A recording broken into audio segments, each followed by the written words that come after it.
باواز بلند صلوات پڑھ دیں.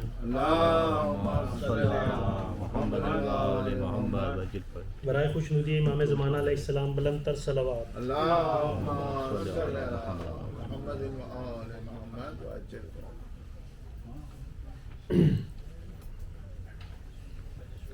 اعوذ باللہ من الشیطان اللعین الرجیم. بسم اللہ الرحمن الرحیم. عن جابر بن عبداللہ انصاری انہ قال ان فاطمۃ الزہراء علیہا السلام علیک بنت رسول اللہ صلی اللہ علیہ وقال سمعت فاطمۃ انہا قالت دخل علی ابی رسول اللہ فی بعض الایام فقال السلام علیک یا فاطمۃ فقلت علیک السلام قال انی اجد فی بدنی ضعفہ فقلت علیہ اعوذک باللہ یا ابتہ من الضعف فقال یا فاطمۃ ایتینی بالکساء الیمانی وغطینی بہی فآتیتہ بالکساء الیمانی فغطیتہ بہی وسرت وانظر علیہ واذا وجہہ یتلالو کأنہ البدر فی لیلۃ تمامہ وکمالہ فما کانت الا ساعۃ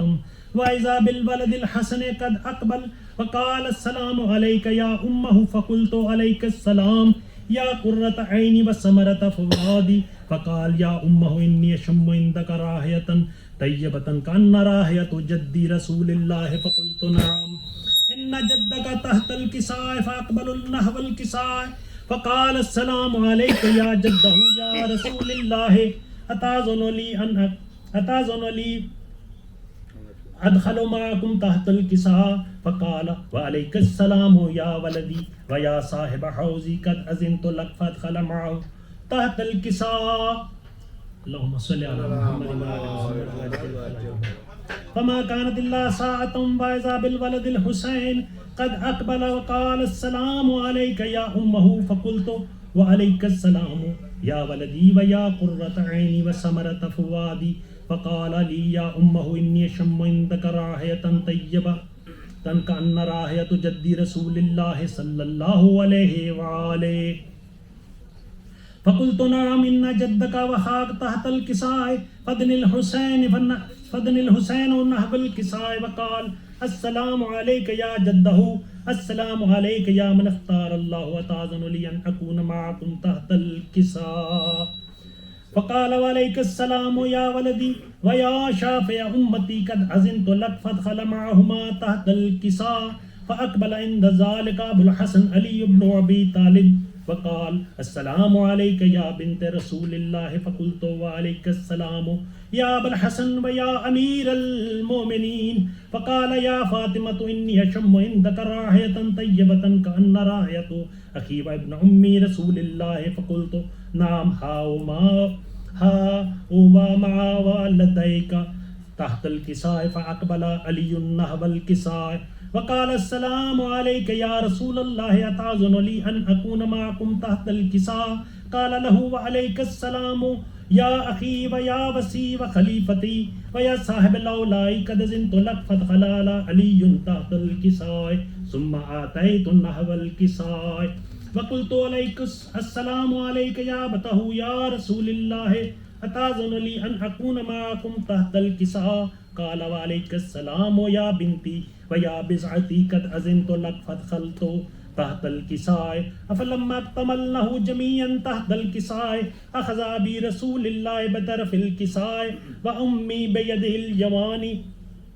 إلى السماء وقال اللهم إني هؤلاء أهل بيتي وخاصتي وهامتي لحمهم لحمي ودمهم دمي يؤلمني ما يؤلمهم ويحزنني ما يحزنهم أنا حرب لمن حاربهم وسلم لمن سالمهم وعدو لمن عاداهم ومحبا لمن أحبهم إنهم مني وأنا منهم فاجعل صلواتك وبركاتك ورحمتك وغفرانك ورضوانك علي وعليهم واذهب عنهم الرجس وهم طاهرهم تطهيرا.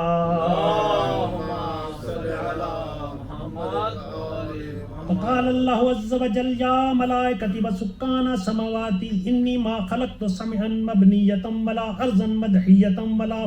قمرا منيرا ولا شمسا مزية ولا فلكا يدور ولا بحرا يجري ولا فلكا يسري إلا في محبة هؤلاء الخمسة الذين هم تحت الكساء. فقال الأمين جبرائيل يا رب ومن تحت الكساء؟ فقال عز وجل هم أهل بيت النبوة ومعدن الرسالة، هم فاطمة وأبوها وبالها وبنوها. فقال جبرائيل يا رب أتأذن لي أن أحط إلى الأرض ليكون معهم سادة؟ فقال الله نعم قد أذنت لك. فهبط الأمين جبرائيل وقال السلام عليك يا رسول الله العلي الأعلى، يقرأ السلام عليك ويا يخصك بالتحية والإكرام، ويقول لك وعزتي وجلالي إني ما خلقت سمعا مبنية ولا أرضا مدحية ولا قمرا منيرا ولا شمسا مضية ولا فلكا يدور ولا بحرا يجري ولا فلكا يسري إلا لأجلكم ومحبتكم، وقد أذن لي أن أدخل معهم فهل تأذن لي يا رسول الله؟ فقال الرسول الله وعليك السلام يا أمين ووحي الله إنه نعم قد أذنت لك. فادخل جبرائيل معنا تحت الكساء فقال لي بأن الله قد أوحي عليكم يقول إنما يريد الله ليذهب عنكم الرجس أهل البيت ويطهركم تطهيرا. فقال علي لأبي يا رسول الله أخبرني ما جلوسنا هذا تحت الكساء من أفضل عند الله؟ فقال النبي والذي بعثني بالحق نبيا واصطفاني بالرسالة نجيا ما ذكر خبرنا هذا في محفل من محافل أهل الأرض وفي جميع من شيعتنا ومحبينا إلا ونزلت عليهم رحمته وحفت بهم ملائكته واستغفرت لهم إلى أن يتفرقوا. فقال علي إذا والله فزنا ففوز شيعتنا ورب الكعبة. فقال النبي ثانيا يا علي والذي بعثني بالحق نبيا واصطفاني بالرسالة نجيا ما ذكر خبرنا هذا في محفل من محافل أهل الأرض وفي جميع من شيعتنا ومحبينا فيه وفيهم مهموم إلا فرج الله همه ولا مغموم إلا هو كشف الله غمه وطالب حاجته إلا وقضى الله حاجة. فقال علي إذا والله فزنا وسعدنا وذلك شيعتنا ففوز وسعدوا في الدنيا والآخرة ورب الكعبة. اللهم صل على محمد.